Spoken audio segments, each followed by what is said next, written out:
Assalamualaikum warahmatullahi wabarakatuh. Apa kabar hari ini anak-anakku yang soleh dan soleha? Semoga dalam keadaan sehat dan selalu berada dalam lindungan Allah Subhanahu wa Ta'ala.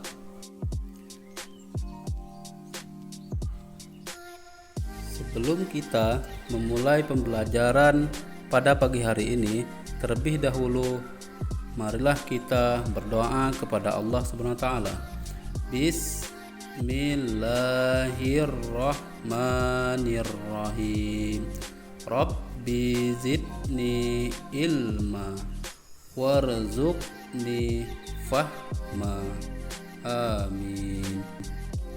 Baiklah anak-anak, kali ini kita akan belajar tentang pembelajaran 4. Temanya adalah bersih itu sehat, dengan subtema mengenal arti bersih dan sehat. Allah Subhanahu wa Ta'ala dan Rasulnya memerintahkan untuk bersuci dari hadas dan najis serta mencintai kebersihan. Bersih artinya bebas dari kotoran, sedangkan suci artinya bebas dari hadas dan najis. Bersih dan suci merupakan dua hal yang tidak dapat dipisahkan. Kalau bersih artinya terbebas dari kotoran, sedangkan suci artinya terbebas dari hadas dan najis. Bersih atau suci dapat dibagi menjadi dua: bersih dari hadas dan bersih dari najis. Yang pertama adalah hadas. Hadas adalah keadaan tidak suci pada diri seseorang yang menyebabkan terhalangnya untuk beribadah kepada Allah Subhanahu wa Ta'ala. Artinya, jika kita terkena hadas, maka kita tidak boleh beribadah sampai kita dalam keadaan bersih. Hadas terbagi menjadi dua macam, yaitu hadas kecil dan hadas besar. Hadas kecil yaitu segala sesuatu yang membatalkan wudhu. Adapun hal-hal yang dapat membatalkan wudhu adalah sebagai berikut. 1. Keluarnya sesuatu dari kubul atau dubur. Apapun yang keluar dari anggota tubuh, baik itu benda cair, benda padat, atau benda gas, maka itu termasuk hadas kecil. Contohnya seperti buang air kecil, buang air besar, dan buang angin. Kemudian untuk yang selanjutnya, yang kedua ialah hilang akal. Hilang akal ialah di mana seseorang dalam keadaan tidak sadarkan diri, yaitu seperti tidur, minum minuman keras, dan dalam keadaan pingsan. Kemudian yang selanjutnya, yang ketiga, yaitu bersentuhnya kulit antara laki-laki dan perempuan. Jadi, apabila bersentuhnya kulit laki-laki dan perempuan yang bukan muhrim, maka ia akan terkena hadas kecil. Yang selanjutnya adalah yang keempat, menyentuh kemaluan, baik disengaja ataupun tidak disengaja, maka ia terkena hadas kecil. Adapun jika kita terkena hal-hal yang di atas, maka kita terkena hadas kecil. Dan untuk mensucikannya, kita bisa menggunakan berwudu. Kemudian yang selanjutnya adalah hadas besar. Hadas besar adalah segala sesuatu yang mewajibkan seseorang untuk melakukan mandi wajib atau mandi besar. Adapun hal-hal yang menyebabkan seseorang hadas besar adalah sebagai berikut. Yang pertama, keluarnya air mani bagi laki-laki, baik disengaja ataupun tidak disengaja. Kemudian yang kedua adalah jima. Jima adalah hubungan antara suami dengan istri. Dan yang ketiga, haid atau datang bulan bagi perempuan, biasanya sebulan sekali. Kemudian yang selanjutnya, yang keempat, nifas. Nifas adalah darah yang keluar bagi perempuan yang habis melahirkan. Yang kelima, meninggal dunia. Meninggal dunia wajib dimandikan bagi orang yang masih hidup yang ada di sekitarnya untuk memandikannya. Jika kita terkena hal-hal yang di atas, maka kita terkena hadas besar. Untuk mensucikannya, hadas besar yaitu kita melakukan mandi wajib atau mandi besar.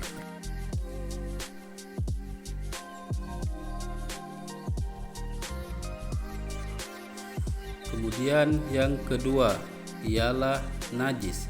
Najis ialah salah satu hal yang dapat membatalkan ibadah seorang muslim kepada Allah Subhanahu wa taala.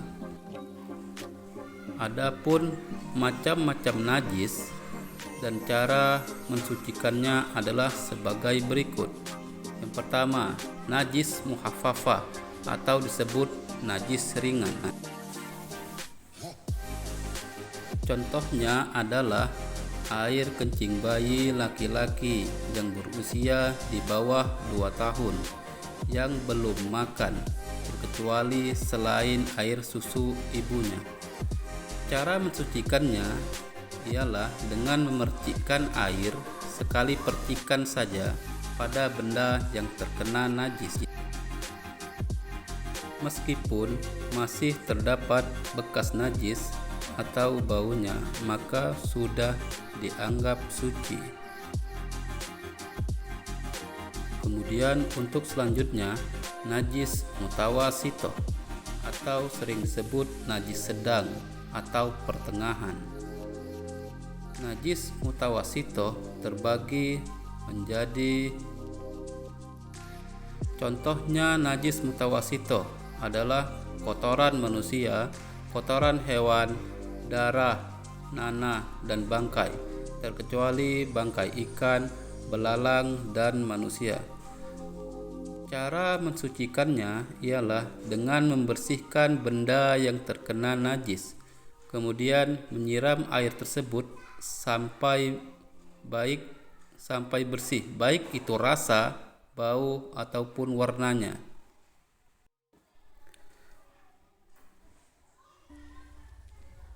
Najis mutawasito terbagi menjadi 2 bagian,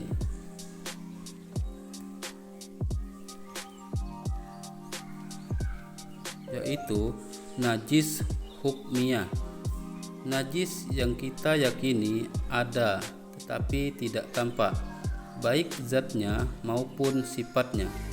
Contohnya, air kencing yang sudah kering sehingga sifatnya telah hilang. Selanjutnya ialah cara mensucikannya, mengalirkan air pada benda yang terkena najis tersebut. Dan juga selanjutnya najis ainiyah. Najis ainiyah ialah najis yang masih ada zatnya dan sifatnya, baik itu rasanya, baunya, ataupun warnanya. Untuk cara mensucikannya ialah membuang kotoran atau najis tersebut dengan mengalirkan air pada benda yang terkena najis. Kemudian yang selanjutnya, najis mukhallazah atau najis berat.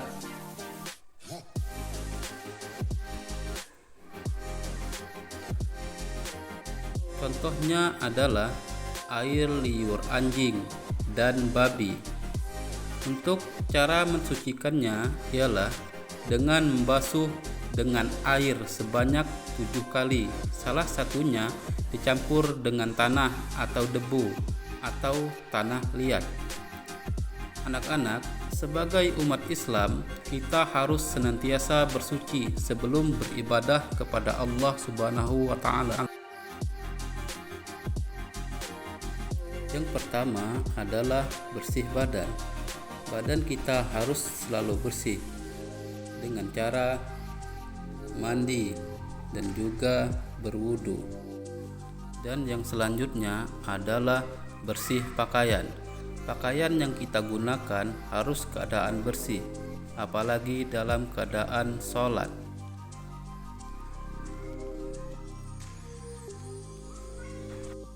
Kemudian untuk selanjutnya, bersih tempat.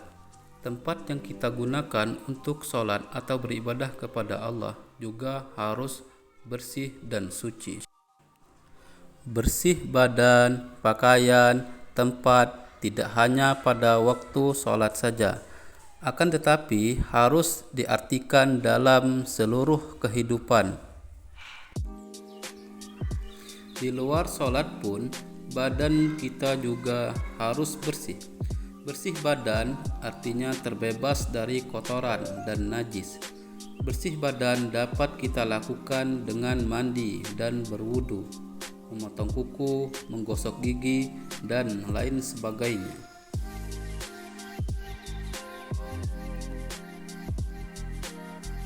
Kemudian yang selanjutnya, bersih pakaian. Artinya segala sesuatu yang dipakai seperti baju, celana, peci atau topi, tas, sepatu, sepeda, bangku, meja, lemari, rumah, dan lain sebagainya harus bersih dan suci. Dan selanjutnya, bersih tempat. Bersih tempat seperti ruang tamu, ruang dapur, tempat tidur, tempat makan, tempat belajar, ruang kelas, tempat bermain, halaman, gudang, dapur, kamar mandi atau WC juga harus dalam keadaan bersih dan suci. Anak-anakku yang soleh dan soleha, setelah kalian melihat dan mendengar video ini, marilah kita menjawab pertanyaan-pertanyaan berikut ini. 1. Menjelaskan perbedaan suci dan bersih. Kedua, sebutkan 3 hal yang harus disiapkan sebelum sholat. 3. Sebutkan 5 penyebab hadas kecil. 4. Sebutkan 5 penyebab hadas besar. Kelima, sebutkan macam-macam najis dan cara mensucikannya. Demikianlah pembelajaran kita pada pagi hari ini dalam pelajaran pendidikan agama Islam. Assalamualaikum warahmatullahi wabarakatuh.